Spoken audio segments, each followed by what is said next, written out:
Next year, we have the design, should be done here in a few months, advertised and start working in 2014 sometime. Was Olney the other one, Ms. Williams, that you were speaking of? No, Bush. Bush. Yeah, but I asked That was about, part of the HRSD project. well, I asked about Bush and it was paved a week ago. And They had I'm the just- money. I mean, that money that was there to repave that block because they've torn it up 2 or 3 times. Yeah. That was Because part it's of it. part of each. It wasn't It like they just pulled. seems like an eerie Well, listen to what coincidence. they're saying. I am. They're telling you. I get it, but I'm just saying, it just seemed like a real interesting But coincidence they to were- me. they were But now trying I to- I understand. think they were trying to Yeah. respond to you as well. Yeah. We've been systematically going through Fairmont Park and rebuilding all the streets, and that's just part of the next phase, again, the one that is under design right now. John, I'm assuming the rest of Monticello down by Dumars will eventually be done. You guys stopped where Chick-fil-A is going in, and if you're not gonna redo that, the lines are almost all gone on those roads. I mean, there's The striping, striping, yeah. yes. But if you're not, I didn't know if you were stopping because there's so much construction going on there that it was gonna tear it up anyway, but there's lines I'll check and missing. get you a Yeah, specific yeah. answer. You'll agree with me. Okay, so Andy, do you have anything? No. Paul? Okay, yeah. Fontaine Avenue over in Ingleside has a block near Eastern Avenue that's been closed for several years to curb speeding.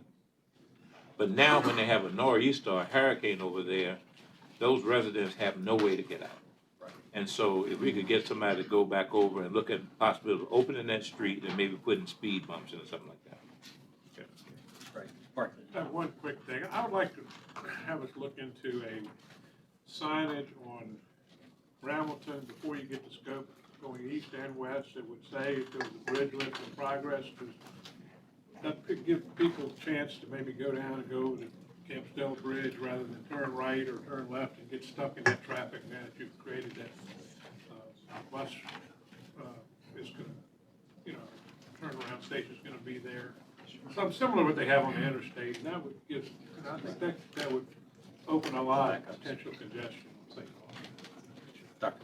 In a city that is having the struggles that we have, the challenges with flooding, do we have an incentive or tax relief prepared for new building or reconstruction that makes this surface pervious? If not, I'd like us to look at that. I think we really need to be proactive about encouraging new construction to help us with our flooding issue, environmental issue. With pervious surfaces. Yeah. Anthony, anything? No. Okay. Anything, Angela? Anything else? Tommy, you got it. Quickly, Marcus, we had the Ocean View Arts Festival this past weekend, which was really well attended out at the beach despite the weather. And then we had the Stockley Gardens Arts Festival.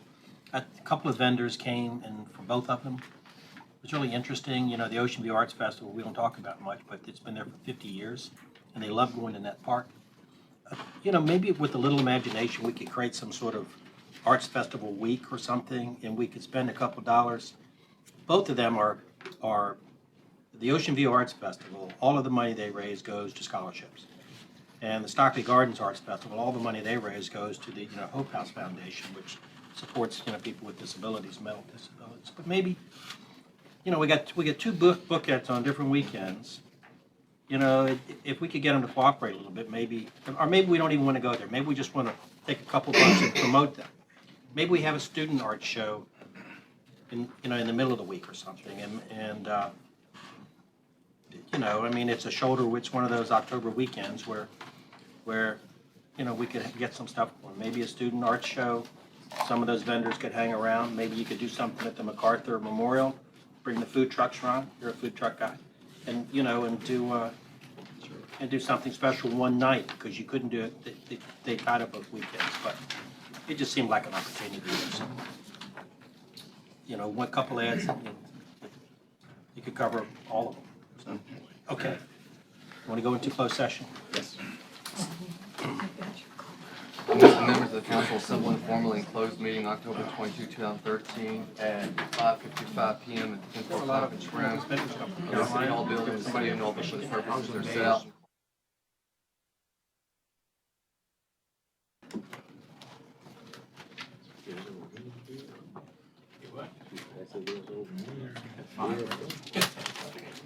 Okay. All right, Deb, how are you? I'm fine, thanks. How's everybody? Good. I was told that you asked for a brief explanation of how my office values city-owned property. Currently, there are over 3,300 city-owned properties in the city, and among those are Norfolk Redevelopment Housing, the Airport Authority, some regional and general municipality entities, and the city of Norfolk itself. Many of the improved properties were inherited by our current database, having existed for decades, and they've never been measured, never photographed, not a lot of details on them. I remember from my earlier years being here that they were just simple white cards with a notation on it that it was a building or a lot. It was owned by the city, and this was the value. A flat value was placed on the buildings. Typically, it wasn't valued using an appraisal method. It usually came from somewhere within the city departments because of an inventory or for insurance purposes. That's where those values came from. When the city converted to our current software system in 1998, all of these properties were data entered as they were. They were never gone out and measured, no details were picked up, and they sit there in the database today as they existed when they were first entered. Now, the land values are typically pretty accurate because unless there's an override value on the lot for a particular reason, for an easement or a specific location or some kind of negative influence, unless there's an override, these values are, these lots are valued using the neighborhood land tables. So that the land values are updated every year unless there's an override. The limited resources of the assessor's office prevent us from going out and measuring all these properties and putting the correct values on them. We typically focus all of our attention on taxable properties that are going to generate revenue. Occasionally, we have been approached by development or other departments that a piece of property is being negotiated for sale, and we will go out and at that point in time, we will measure them, we will get all the specific details, we will value them correctly, and then we'll make sure that the land value is correct. But unless that happens, we have no reason to go out and pick these properties up. So all the old buildings may be in total states of disrepair, and our values could have no relationship to its actual condition.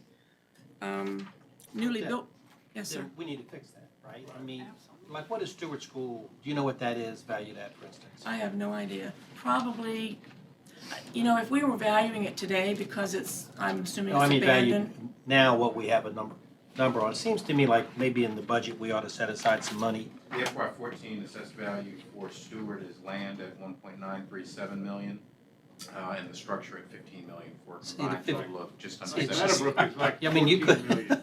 $15 million for a building that we haven't been able to give away. Right, if it's an abandoned building, I typically mean- we should probably have $10 to $15 a square foot on it. But I mean, should we do something methodical? Does that affect our, No, okay. no, it You know doesn't. where You I was don't, you going. don't count that in the $17 billion worth of. Taxable, isn't it? Of taxable, 17 billion is our tax. That's taxable. So yes, we sir. ought to get those things down to a reasonable number, because if we go to sell, and Stewart is an example, if we were, Meadowbrook is assessed at 14 billion. or Meadowbrook at 14 million, and someone will say, oh, well, you know, you guys gave away $14 million worth of assessed value for, you know, trying to get somebody to do something there, so.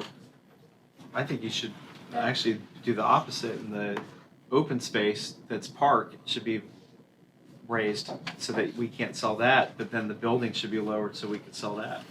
Well, the land Keep values the have park to be space. consistent with the taxable land values in order to make sure that we have uniformity and And equity. it's not just schools, it's other buildings as well, right? I mean, we found that out, that property on 21st Street. Right. Now, when we have a new building like the Croc Center or the Aquatic Center or the library, even the courts building, we do go out, we measure those, we'll have all the details and they'll be valued correctly. But all the old properties, we don't. You know what the Tucker School is valued at, for instance? No, sir. I wasn't given a list, Do so you I have didn't. that list, do you have it?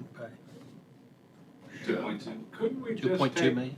what has been declared surplus that we're trying to, that we have on Norfolk sites to potentially sell? Those ought to be reassessed. I don't know that you gotta go do every active school or. But just, we ought to get at it methodically, you know, in some way, even have to free up a few bucks to bring in an appraiser to help you do that? Well, I Somehow. calculated if we had to measure all 3,300 properties, if they were all improved, and we had to measure them, 2 appraisers, it's gonna take 2 appraisers because these buildings are large, and to measure them it takes 2. 3,300? Well, there's 3,300 properties, most of them are improved, but the bigger buildings are gonna take 2 I'm appraisers. talking about city property? You just talking Did you about say city. 3,300? Yes, sir. I think you said earlier that That includes City of Norfolk, Norfolk Redevelopment, Airport Authority, so it's not all City Maybe of the Norfolk. problem is just with city properties and not Yeah, properties I owned think by you other could entities. prioritize. No, it's other properties too, because we bring properties to Deb, and got properties that are underwater, that's $350,000 that we bring to Deb, and we identify these, and we work with the staff. So that's Try to another get it issue. down. My issue is when we That's have $1.5 million, surplus though. property, and when we have surplus, that's another situation. When we have surplus properties, we're asking developers to put an RFP in, and they come look at a number like Meadowbrook or Stewart, it says 14 million or 17 million, they're like, whoa, the city. And then if they do come in with a nice project and we sell it to them for $1 million with the land value, because many times the building, to get them off, makes it a negative. The building, they'd rather have the land than the building on it, then we have, one, maybe scared away potential investors, and 2, the public doesn't understand that we've got, hey, you gave this guy, you gave this guy $15 million building for $1 million, we'd be happy to have it.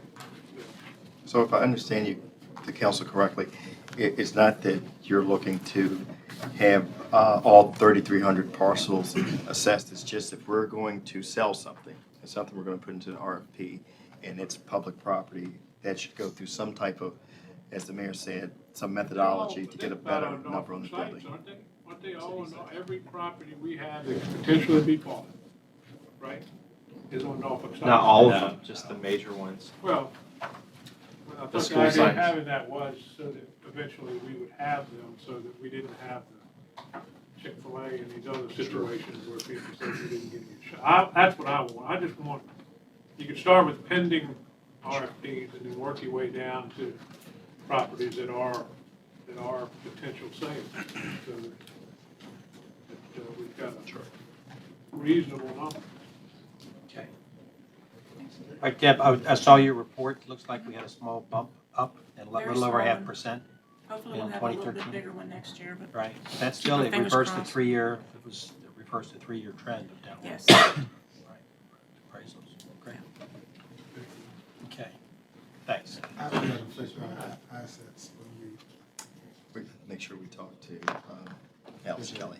Huge error on that Catherine Commissioner understands Revenues what she's saying, yes. report too that just came So out. property Just got a don't bar get graph support. that shows at one area Ocean View at 128, but it was really 140 something. It says it on the other graph. Right. She's not working. Thank you, Council. I'm here to offer an update to your discussion at Council Retreat relative to the city's 2014 legislative package. I'm handing out to you for review a document to look at as we get into the presentation. Primarily, what we're specifically focusing on this update is the potential legislative request dealing with school board appointments, HRT governance concerns, as well as 2 city charter changes that have been proposed preliminarily. So right now, Norfolk currently only appoints its school board members for 2-year terms. As you're looking at the list there, what we are showing is that actually is a little bit out of the norm as it goes for both appointed school boards as well as elected school boards. So council had requested for us to take a closer look to see if we were out of the bracket, if you will, as far as what typical Virginia cities are doing, and it appears that we are. So the recommendation would be to proceed with a legislative request to increase school board appointments from 2 years to 3 years if it was the will of council. Moving on to the second issue, dealing with HRT governance. Can Yes, sir. everybody hear that? I mean, I know there was some thought about 4. Is 3 okay? I mean, it's okay with me. It's okay with me. All right. Okay. All right. Terry, you're quiet. I'm trying to figure why we would do 3. as Brian said, for the localities that have appointed school boards, the vast majority of them have 3-year terms. The other issue that was discussed had to do with HRT's governance. Specifically, if council will recall, in 2011 General Assembly session, Delegate Cosgrove carried Bill H2504, and what it essentially did was take away one of our council appointees to the HRT board and replaced it with a governor appointee. What we're proposing preliminarily here is that we've had our ongoing discussions with HRT. They're currently in the process of developing their own 2014 legislative package, which I think this is the first year I've seen them actually go through that process. The administration was asked for our comments on their legislative package, and so our preliminary recommendation, rather than seeking a legislative remedy on our own, would be to actually submit the request to HRT board and ask them to consider carrying it in their 2014 legislative package as a governance issue. So what are we gonna submit to them to do what? We would, if you accepted this recommendation through Councilman Nguyen, your designated council appointee, we would submit by letter a request for HRT to consider including a legislative request to amend current law as it relates to the appointment for citizen appointments to the HRT board, specifically so that these appointments would be done so with the conference of the local government that they're representing. No longer. The bill was originally sold, if you will, for lack of a better term, as being that as the SIPSA model. The SIPSA model being that these appointments would be made from the 3 candidates that were submitted by the city councils of the respective jurisdiction. Because of a nuance in the changing of the legislation that was moving through the committee process in 2011, the requirement that the governor had to select from the 3 candidate lists or whatever candidates that was submitted by the local governing body is not there any longer, and so the council, the governor is free to appoint his member from as long as they live within the jurisdiction, work in the jurisdiction. So we're asking that they carry something that says the council will then appoint instead of the governor. He has to choose from our 3 appointees. We would choose from our 3 appointees, 'cause that's, okay. Correct. I didn't understand what we were asking. Which was if you look at Delegate Cosgrove's original bill, that's exactly how it was contemplated, that there was a committee amendment that was sold as a friendly amendment that changed how that occurs. The other part of this is to look at how comparable transit agencies govern, whether there is a weighted. Yeah, that's what I thought. Well, I think we're gonna they're gonna do a study, and where it is now, we have, 45%, we pay 45% of the way, we have 14% of representation, and with the governor appointing somebody who we didn't recommend, it could be diluted to having 7% roughly, or whatever, say in what happens with our 42% money, so I And guess. I think we're on such solid ground to make this request. No one else on the HRT board will agree with this, I'm sure. The Beach, Portsmouth, because it dilutes their influence. But, I mean, we ought to fight like, cats and dogs on this one, even though some legislator in some other city doesn't like it. This is not right. This is not right. We pay over 40% of the freight out there at HRT. We have the same vote as whoever, pays the least. One And person, one vote. It's just not Last year, Suffolk would have 1% of the budget. the same vote we did, and it is Same not, representation. and it doesn't have to be perfectly weighted. But, I mean, there are all sorts of weighted, voted systems, but it has to respect the fact that the city of Norfolk, not only do we give up land for its headquarters, but we also are paying so much of the cost. HRPDC is a good example of how that's Yeah. works. I think the idea was to they're doing a study now, how the other agencies are governed, and I think they're gonna find most of them are weighted. Certainly, Councilman, as we've discussed, the administration is trying to pursue this on a path that we feel that we have the best and highest chance of success. For the city of Norfolk to pursue legislative requests like this on our own would be a difficult mountain to climb.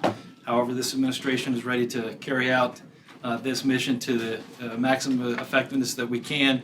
However, we do think it's a timely opportunity to take advantage of the fact that HRT is already examining their governance structure as a part of the strategic planning effort. And our preliminary review of comparable transit agencies out there that are considered best practice actually does embrace a proportional weighted voting scheme for their boards. And so the hope would be that we would have a much higher chance of success to go to the legislature potentially next session once this study was actually accomplished and had the fundamental recommendations that were embraced by the HRT board. So the administration here is looking for specific direction on how you wish to proceed on this particular issue. Well, I think based on discussion with our lobbyists, you and Marcus, that maybe this is the way to go, although I agree with Paul. There's no use making a stab at something we have a very low chance of accomplishing. So my feeling is if we can get postured properly to do this next year's General Assembly, and get the other change so that our recommendations are a point. We've made some strides and then really go at it hard next year. Okay, understood. So what are we doing? Say it again, Mark. Well, we're gonna wait till the HRT does their study of other transit governance, and then they'll come back with that next spring, I guess. We'll have the facts on how others are going. So then we go in next year trying to plant the flag, as you say, for our cause. While we're getting the first part about the three appointees, three people we recommend, and one of them has to be appointed, because that could potentially, we need to do that this year. Because that really dilutes us potentially. It hasn't been a problem, I'm not pointing any fingers, but, so let's get that, get the study, and then go all ahead full, I would say, by next General Assembly, based on discussions with you and with the lobbyists, to try to make a good run at it one time. Yes, sir. So to summarize, the manager will send a letter on behalf of the council formally requesting the governor appointment issue to be incorporated in the HRT's legislative package. We will work in partnership with HRT to advance that request as a priority initiative during session. Simultaneously, we'll send another letter and also could bring it up in the November HRT board meeting as a new item to have the board to please consider governance issues along with the strategic planning effort that they are currently undertaking. With the idea that next session we would come back with the study and the recommendations specific to weighted voting structures that are employed by best practice transit organizations. Okay. We have two city charter changes that council asked us to take a closer look at. This first one has to do with your what were called statutorily required council meetings. Norfolk is uniquely treated in that our city is called out by code. And the language says essentially that we're supposed to meet each week. What happens is we're allowed to, council's allowed to reduce by 16 the total cumulative meetings. It works out to be about 36 required, statutorily required council meetings. When you do a comparison of local cities in the Hampton Roads region, as well as a lot of the jurisdiction across the Commonwealth, you'll find that there is not many examples of councils being statutorily required to meet with such frequency. As a matter of fact, most of them only have a statutory requirement to meet once a month, and then by ordinance, they've approved each year their meeting schedule for the coming year. So this is a proposal to provide council with some additional flexibility relative to how you schedule meetings. It does not take away any of council's right to organize meetings as they deem appropriate, but would rather conform us to what is being practiced by most councils in the surrounding area. But would you say not less than 2 a month or not less than once a month? We originally put in not less than twice a month, Mr. Mayor, but we could easily put in just once a month. This is still a draft. We were seeking your input and guidance. It's just a floor. Yeah, Why not a floor? I mean, we would meet more than that. All these guys meet at least twice. Yeah, I mean, I would say, why not do it just like everybody else does? Right. Once a month. Good enough. So, Isn't it amazing that we're General Assembly How, you know, the wisdom that just finds us. Winter set us up for this. Winter blamed that hour meeting on this. that we have to meet that many We will times. proceed with that request. Thank Maybe you, it should be Whibley, for thank a you. a certain amount of hours. Hours. Maybe not more than, how about Not not more less than, than 4 hours. 4 hours. Tommy wants that one. That's right. or not Don't more waste than my once a time. month. Very well. The last city charter change has to do with the potential creation of a new deputy police chief. What's unique is in the city of Norfolk, all of the sworn positions, except for the police chief, are actually considered unclassified in the unclassified service. This change that we're recommending really is consistent with most of the non-public city departments in that they're organized similarly, that the senior executive management is of the unclassified service, of the classified service. If approved, all of the assistant police chiefs will continue to be in the classified service, and the creation of this new deputy police chief would be offset by the deletion of an existing vacant assistant chief position. The fact that we have to go to the state for this, Tommy Jim was just mentioning, and somebody in Danville vote on this, about whether we can have this. Well, that could be another legislative request. Get is rid to of the Dillon rule. Dillon Yeah, I do think this allows the chief some flexibility to do a lot of things, go outside of the force for assistance, maybe deal with some diversity issues this way too. It's exactly the way to get it done. Council, we've carried over from the previous draft that you saw 9 legislative priority statements. Nothing there that's too different from the previous draft that you had previously seen. We are scheduled to hold our legislative dinner with the delegation here in the 10th floor conference room on the 19th from 5:30 to 7:30. It'll be a catered dinner. We have approximately 50% of the the General Assembly delegation confirming that they plan to attend. Recall that we had to reschedule because of the Access College event, so that threw a little bit of a kilter in the in planning of this event. We are scheduled as of, November 19th, 5:30 to 7:30.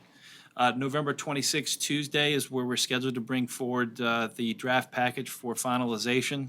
And December 7th is our pre-file deadline for all legislation. With your permission, the administration would like to put the final touches on the changes that were addressed here in the draft package, and we would like to post it online for citizen comment as soon as possible so that we could roll that up into a final report and provide to you at the legislative dinner on the 19th. What we've set up is an applet so that we can accept comments from the citizens online. We'll do a press release and put an announcement on the website so that folks know how to review the document. That's all I have, Manager. Thank you. You want to do the select agenda items? yes. Okay. Frank? Mayor, members of council, we have 2 items that we wanted to share with you where the planning commission has given a negative recommendation. So we want to make you aware of them before you're asked to vote on them, which will be in November. The first of these is a request by Victoria Powell on Raby Road for an automobile repair establishment. It is at the intersection of Sabre and Raby Road in an industrial area that is near the Crown Point neighborhood.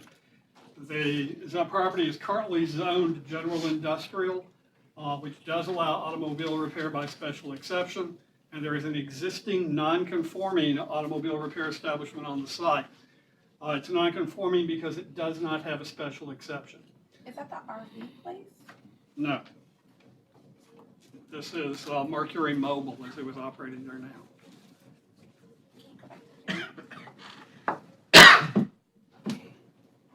These are the cars that Mercury Mobile has that they're repairing. The RV place is over here. Okay, so that's Raby and that's, This is Sabre That's Sabre. and this is Raby. okay, so that's the end, okay, so there's that battery place across the street? Mm-hmm. Okay, all right, all right. The reason that's coming before city council came before the planning commission is because Ms. Powell is seeking to locate a second auto repair establishment on this property. The current property, the current operator there is Mercury Mobile. They are legally non-conforming, so they can continue to operate. That's not an issue. But because the applicant is seeking, Ms. Powell is seeking to add a second auto repair establishment, she would need to have the special exception, and that then would make Mercury Mobile a conforming establishment. What we have worked with Ms. Powell is to try to get some site improvements. As you can see, the parking is completely unimproved. It's just a dirt lot. So what we have talked about is surfacing the parking, clearly delineating it so that you do get adequate parking, providing some landscaping around the perimeter, soften the edge of this, and recognition she needs to deal with stormwater issues on the site. The challenge we have with this property is that Ms. Powell has done construction work on this site that would require building permits.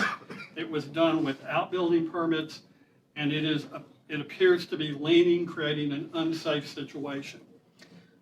We have been working with Ms. Powell for months trying to get this addressed, and they've simply refused.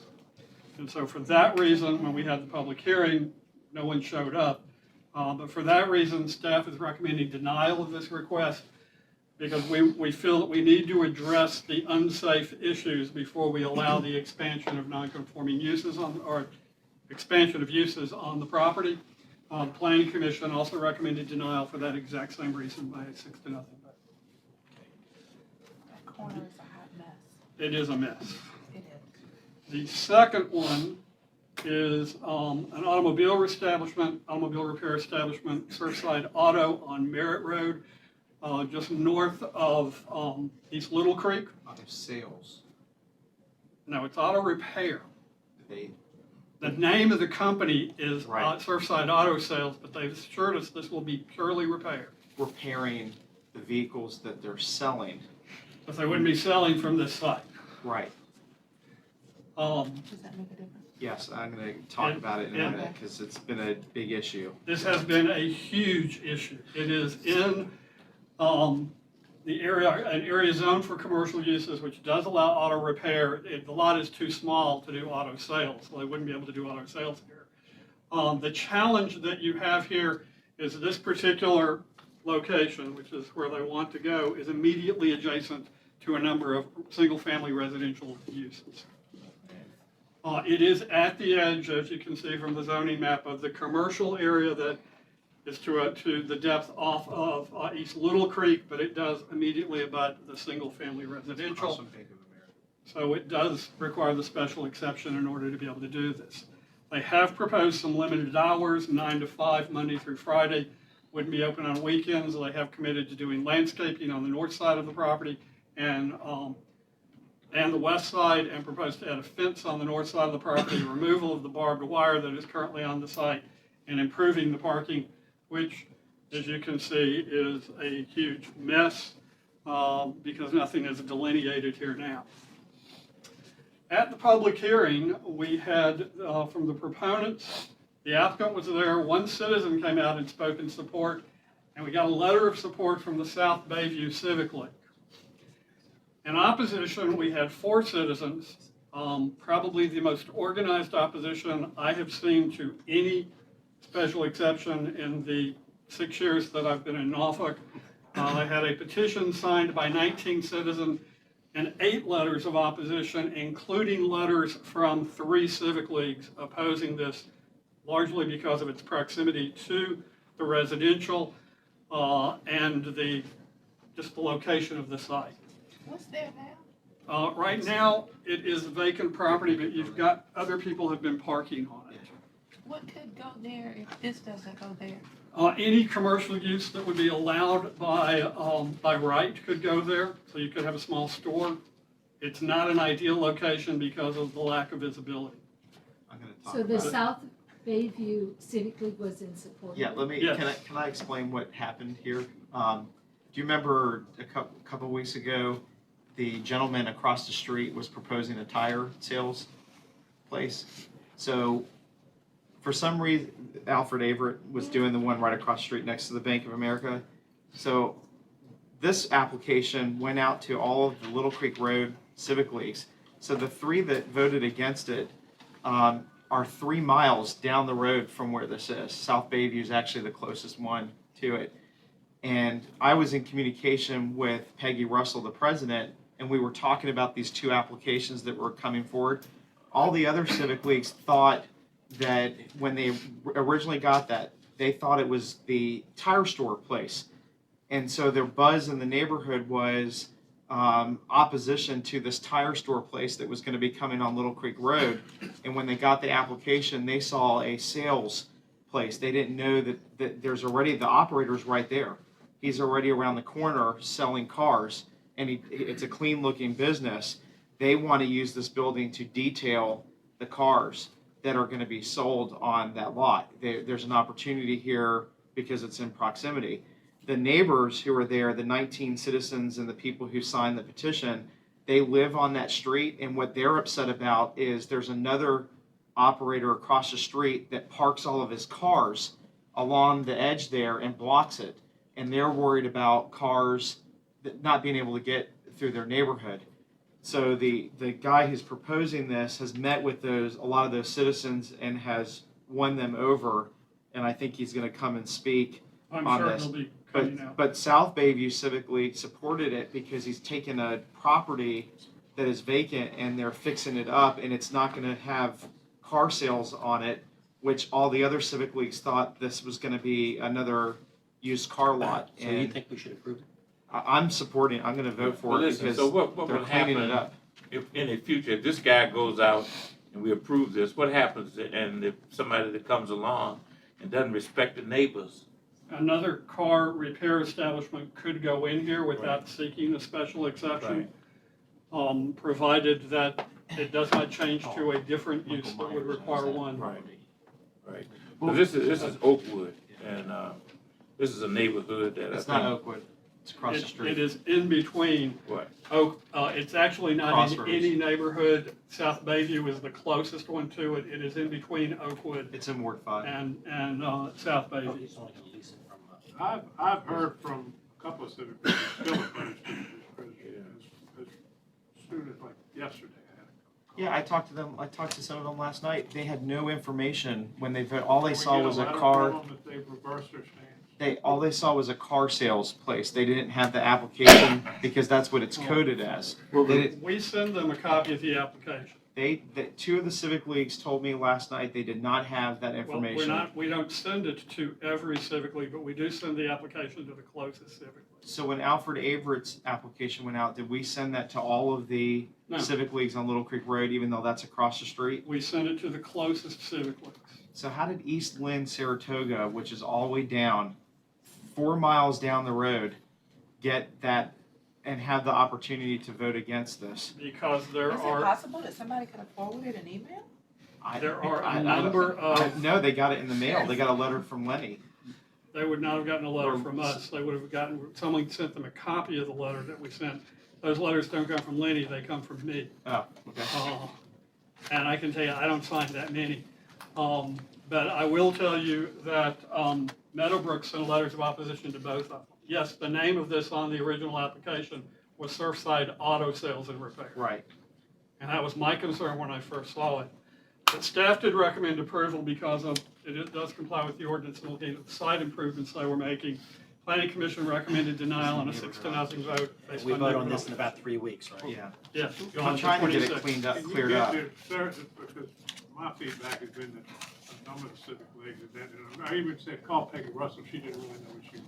No, Peggy did. I talked to her about it, and the owner tried to meet with the Meadowbrook one, and the president said, no, don't come to our civic league, and wanted to talk to him about it. Well, a couple things. One, on the issue of, there's a difference between detailing a car and auto repair. So where is he currently detailing his, because if he's just detailing a car, I don't have a problem. But if he's doing auto repair, that's a whole nother ballgame in my book. So what's going on? You're saying detailing, this is auto repair is what I've heard. His application is for auto repair. Not for public auto repair, though. This is not for people to drive up and get your car fixed. But you don't distinguish that in We your. do not Right. distinguish Yeah, but it, he and can once do the special future- exception is future given, person. If he sells it tomorrow, it's auto repair for whomever else then comes Correct. along. Okay. Where is he currently doing his detailing or repair? Do we know? at his current site, which is actually kind of small. And that's on Little Creek Road. Right, it's around the corner from it. The second thing is, you know, and I haven't talked to the civic leads at Meadowbrook Terrace and, because it's not Meadowbrook, it's Meadowbrook Terrace and Meadowbrook Forest, Hunt Club Point, those areas. I think that what you're gonna see is, it's just a thought, so I don't know what their thought, I'm just gonna talk about their thought process. Where they are, you've got Fairlane's Bowling Alley is directly in front, right in front of Meadowbrook Terrace. And then also, as you go down the next block, past the 7-Eleven on Military Highway, there was the old Colonial Chevrolet, I think, where one of the Bay Chevrolet was there. That has now shrunk, become Kia. And I think if the mindset is correct, then what they're doing is really preserving what they don't want to see come to their own places.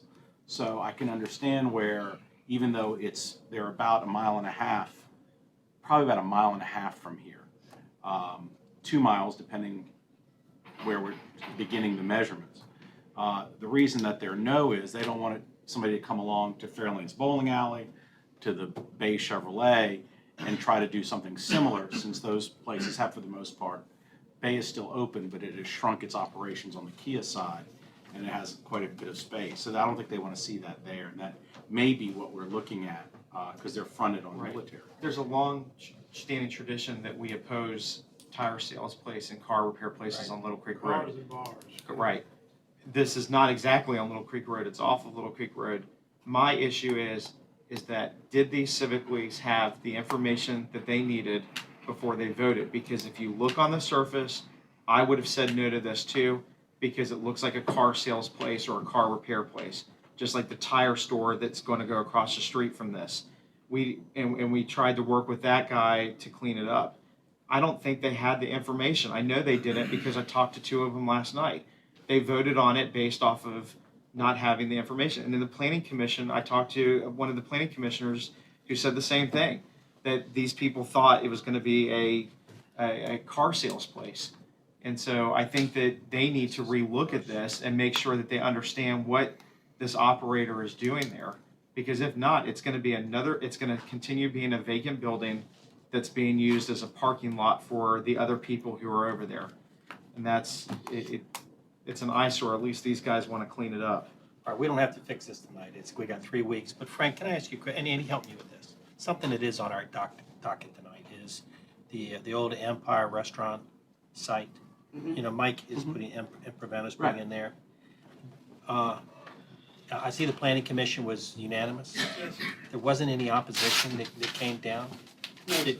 And Andy, you know, there's been some concern that, and Mike's a friend of mine too, is that he's, you know, a lot of his other friends though ride motorcycles a lot, and that maybe he's gonna cater to a motorcycle crowd in there, which anybody can cater to a motorcycle crowd. But, I mean, nobody's expressed any concern about noise or We have what heard might. no concerns. It's gone through the design review process to get certificates of appropriateness because it is in the historic district downtown. No one has come out and raised any issues with this. I was at his presentation at the Downtown Civic League, and he's doing Northern Italian food. Yeah, I'm sure Italian. What's the difference between northern and southern? Oh, there's a lot of spots, but more importantly. But, I mean, you're okay with it? I mean, I'm not opposed to it. I just, of course, there was a newspaper article a few weeks ago about some concerns about a motorcycle, that this was gonna be club or something like that for a motorcycle group. But none of that is surfaced. And the meetings I've had with him, I have not gotten that impression He at certainly all. didn't give that impression with his presentation. Most of the Harley People were riders are pretty enthusiastic. consistent. It's not, For what?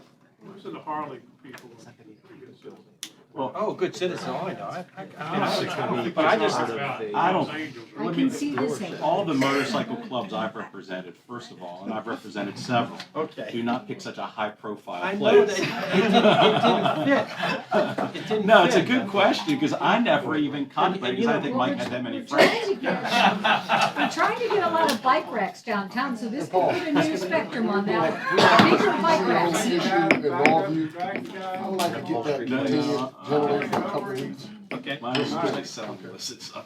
all right, okay, guys, that's all right. Okay. We're good. I hadn't heard it.